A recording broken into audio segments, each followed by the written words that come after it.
Budget Blinds. Visit their showroom or call today for a free in-home consultation. This is Newcap News with Bart Pediasic.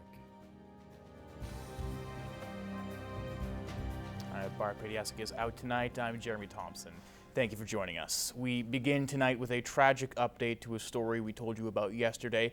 An 18-year-old man was reported missing from Onion Lake. He hadn't been seen since Saturday morning. Well, yesterday at about 5 o'clock, Ethan Eagle's body was found in the area of Onion Lake.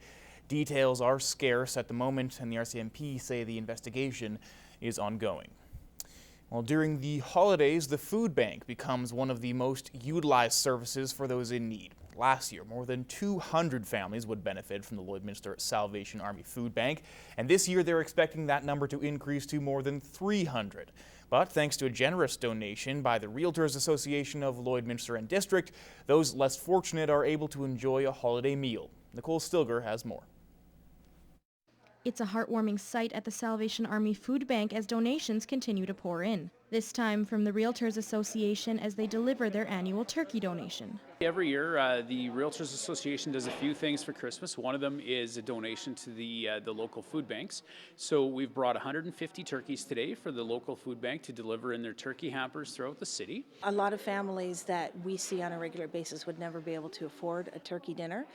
So for the Realty Group, Realtors to come and bring a donation of turkeys, that enables us to do what we desire to do for these families at Christmas time. Tough economic times in the border city also means increased need for the food bank this year, which Doing says they've acknowledged. Usually we bring 125 turkeys. We knew the demand was up this year, so we stepped it up in all three communities.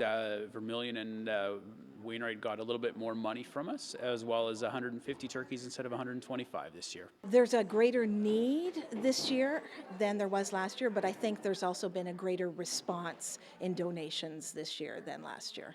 As for the food bank, they are always looking for donations, but O'Doherty says they're doing well and are just happy to be able to help those in need during the holidays. When I hear some of the stories of what people are experiencing this year, especially, it often brings tears to my eyes that we are in a position in the Salvation Army that we can assist these families. We all like to give back, and we know the food bank has done a great job in this community this year. The demand has been pent up, and they're meeting the challenge. It makes you happy that somebody is going to get this bountiful meal for Christmas.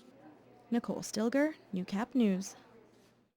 Well, there is another initiative to support the less fortunate underway in the border city. Staff at Lloydminster Honda saw the need for one of the food bank's busiest seasons. A few days after the launch for the first ever Stuff the CRV event, the vehicle sits in the showroom waiting for food bank donations.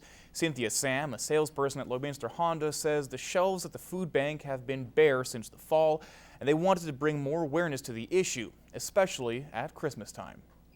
We'll take anything from food to obviously non-perishable food and baby items, household items, things for families, really anything that we take almost for granted. The goal is to completely fill the CRV from back to front, and when it's full, continue as many times as possible.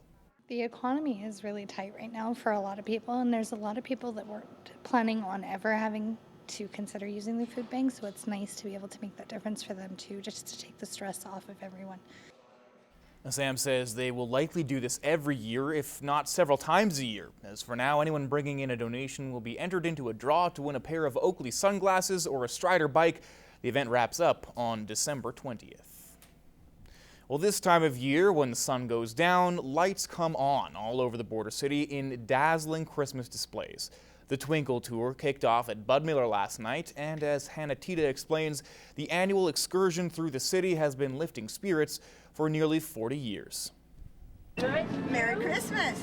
3 busloads full of seniors were greeted by Mr. and Mrs. Claus before the parade of vehicles toured through the beautifully decorated houses. Over 200 residents joined in the holiday tradition this year, making it one of the largest turnouts the city has seen.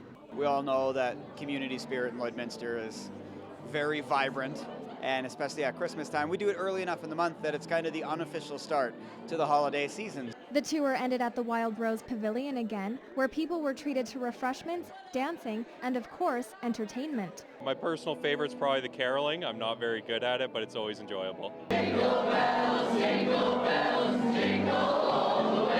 We just like to make sure everyone has a wonderful Christmas, and it's a great chance for us to get out in the community and show our support.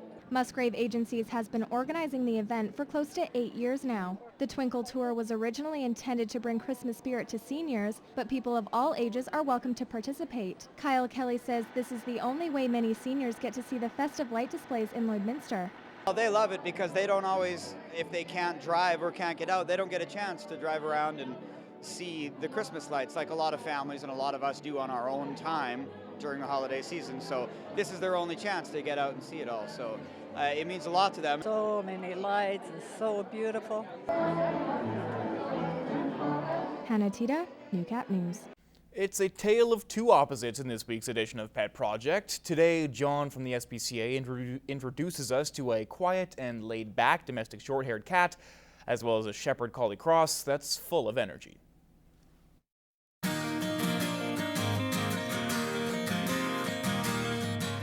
Oh, such a handsome boy.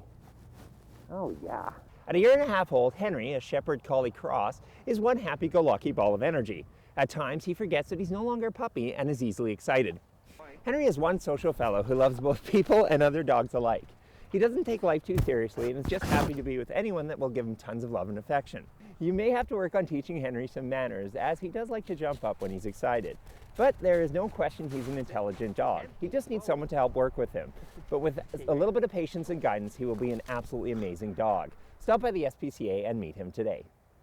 Are you looking for a quiet and dignified cat that gets along with people and other cats? Well, Hector may just be the perfect cat for you. This 3-year-old domestic short-haired cat is the definition of debonair. He's both handsome and confident, but also has a sensitive side. Once you spend a little time giving him some pets, he'll be your friend for life. Hector came to us as a stray near the end of October, but you wouldn't know it. He was laid back and friendly the minute he arrived. He settled in quickly and befriended both the staff and other cats in no time. Now he spends his day relaxing in the cat condo, either in his favorite box or up high on a ledge, lazing away the day, waiting to meet his forever family. Could you be that family? Stop by the SPCA and meet Hector today.